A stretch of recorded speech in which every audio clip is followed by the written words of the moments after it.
So if you have been watching me for a while, you will know this is nothing like my usual setup. However, I'm on holiday right now and I wanted to get this video out, and I know a lot of you've been waiting for this. I know a lot of people, even people who aren't even in the UK, aren't even in year 11, have been waiting for this. I wanted to film this little intro part first. If you're not interested, I will put timestamps somewhere. If I don't put them, remind me, because I always forget to put timestamps. But I wanted to just have a little talk. I wanted to be completely honest, because I feel like something that doesn't really get talked about a lot is the genuine emotion of what goes on. Obviously it differs with different people, I acknowledge that, but to be honest, I was not the happiest with my results. I am now. I'm very proud of myself for what I got, and I know that I worked very, very hard for the results that I got, but I'd like you to keep in mind that I did prioritize my own well-being a lot of the time in GCSE season. During exams, I got to a point sometimes where I was if I do this, I am genuinely going to fall into a depression, and I don't feel like doing that right now. So if you have been watching me for a while, some of my mock results were higher, which happens anyway. That's just a normal thing that happens. Some of my mock results were higher. I think a lot of people expected me to get really, really high grades because I'm always studying on here. So yeah, just keep in mind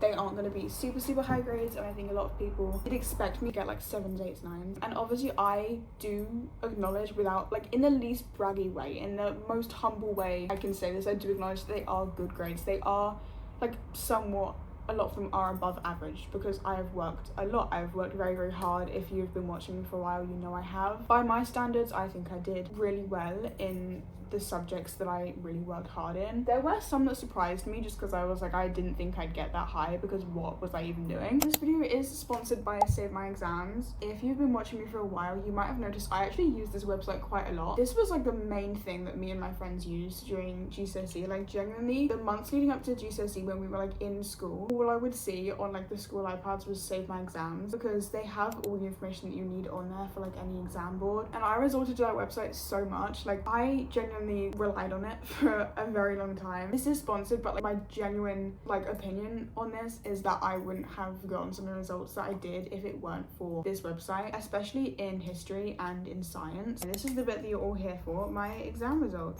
Geography 7, not a lot to say about that. English literature 6, which I'm not gonna lie, I was really disappointed with, just because English is my thing. I have always been an English person, but my results do vary a lot. I think it just depends on the day, and obviously English is a very subjective subject. Next one is maths. I got a 6. I was 3 or 4 marks away from a 7, which again, if you've been watching me for a while, maths is something that I have genuinely just not been able to do. I remember there being a time where I got a 5 on a past paper, and I was oh my god, this is amazing. And this time last year, I was on 4 in maths. Next one is biology. I got a 7. Again, I was slightly disappointed with this, just because I think I had really high expectations from paper 2. I think that just came from me thinking too highly of myself, but a 7 is good and it's what I needed. Chemistry 6, which is not what I needed for my first choice college. The whole sixth form college thing is kind of up in the air right now. I have an offer for one and I haven't fully sorted out the other one, so it's very up in the air right now. I will update you guys when I know more about that. Okay, this is one that really surprised me. Physics. I don't know if I ever mentioned this on here. I did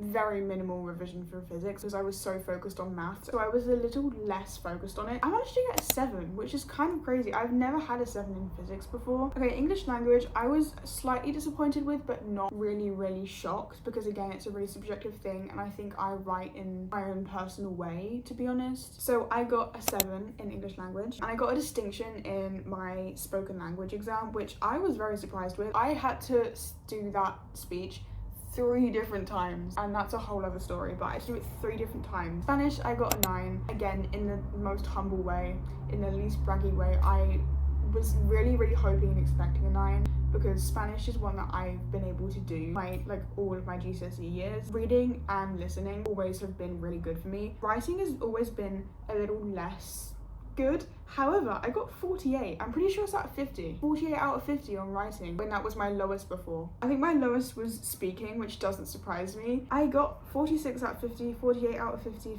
45 out of 50, 48 out of 50. That's really good. That is insane to me that I managed to do that, and I'm doing Spanish for A-level. So the next one I was also quite shocked with was history. I got an 8, and I do Edexcel. I don't know if that makes any difference to the grade boundaries and like how hard it is, I don't know, but I have never been able to get an 8 across all of my like different areas. I've had an 8 in American West and an 8 in Elizabeth, I think, but I was on a 6 for Germany. But this time I got an 8, which was really good. Again, I don't need history for anything, but it was just something that I wanted to do good in history. If you were watching my vlogs from like GCSEs, I spent so much time trying to revise history and trying to remember all the content. Like genuinely, it was the bane of my existence for so long, but I do really enjoy history sometimes. My highest was, unsurprisingly, American West and Elizabeth paper. RE, I got an 8, which is pretty good. I have been on a 9 consistently, but only because we only ever did one paper. I had never, for my actual exams, done a paper 2 or a paper 3 for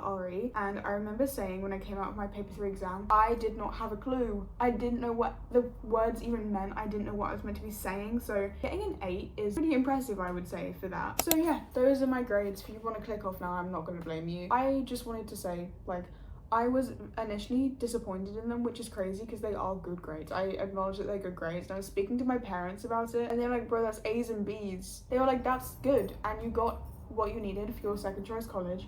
You like did your best. You got this in maths, which was like my main aim. And also, I don't know if I've ever mentioned on here, my maths teacher was the bane of my existence. I don't think it was on purpose. I think it was just his teaching style. Like, I don't hold anything against him, but I did it purely out of spite. I wanted to do well just to spite him, just to prove him wrong, because he didn't think I could do anything. So I know a lot of you were expecting me to get like astronomically high grades, and that was not the case, but that's not an issue for me. I don't think I'm gonna get any of them remarked unless I go to my guidance meeting for any of my sixth forms and they say, if hypothetically you got 1 mark higher in this specific subject, maybe we could reconsider. Then I would maybe get it remarked and see how it goes from there. But at the moment, I think having to pay £40 to remark 1 exam is maybe too much for me to even reconsider it, because I originally thought like I want to get biology and English remarked, not because I need them remarked. I have whatever grade I need for them, but just for my own peace of mind. But just for 2 exams to be remarked is